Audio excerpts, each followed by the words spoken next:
Hi, everybody. We're going to talk today about rational and irrational numbers. Okay, rational numbers are numbers that can be written as fractions.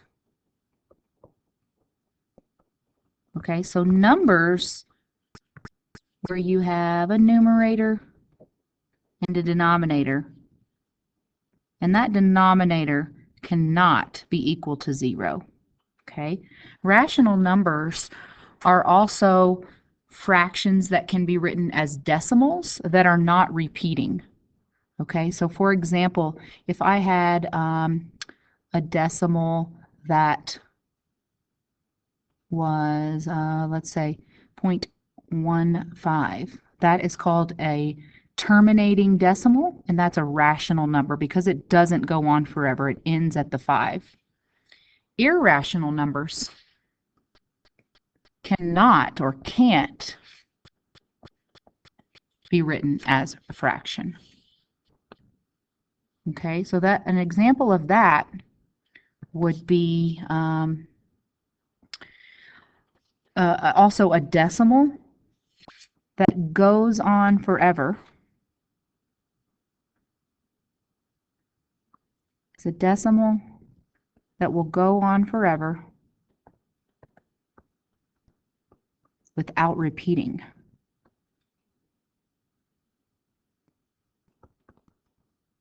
So we'll talk about some examples in just a second. So those would be irrational numbers.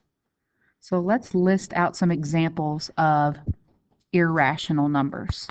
One irrational number is the pi symbol because pi goes on forever and there is never going to be a repeating decimal. It's 3.1414159 and then it just keeps going on forever and none of the decimals ever repeat. So that's one example.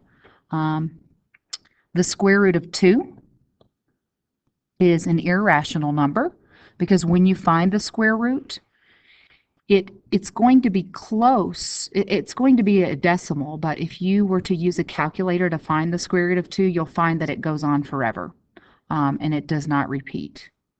So another one would be, I'm just going to make one up here, 8.139764152 ... If you notice that the decimal is just going on and it's not repeating, that's an irrational number. Okay? Square root of 13, irrational. Negative 4.12964 ... It just keeps going on forever and it doesn't repeat. That would be an example of an irrational number. Okay? So let's define other types of numbers that you see on your paper here. One of them are one category is called natural numbers, and another way to remember natural numbers are the counting numbers. These are the numbers you learn when you are little bitty, when you're first learning how to count. Okay, so the counting numbers start at 1. So 1 is the first one, then 2, 3, 4, comma, and I'm going to say ... because they go on forever, but they're all whole numbers. There aren't fractions or decimals. They're always positive, and you always start at 1. 0 is not a natural number or a counting number. Whole numbers include all the natural numbers. So I'm going to just say natural numbers and 0. 0 is considered a whole number. So the smallest whole number is 0. Then you go up 1, 2, 3, 4, comma, ... and they just keep going. Negative numbers are not whole numbers. But negative numbers are integers. So integers include whole numbers, they include natural numbers, and they also include negative numbers that are whole numbers. So for example, negative 50, that would be an integer. So I'm going to say ...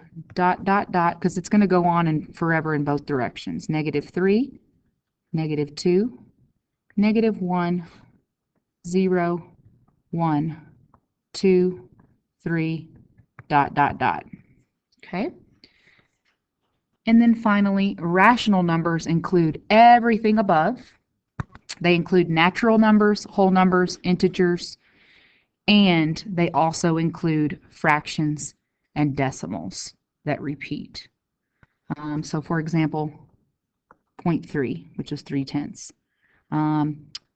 If you had a decimal with a bar over it, that means it is a repeating decimal. So that is a rational number. -6, 7, 4/5,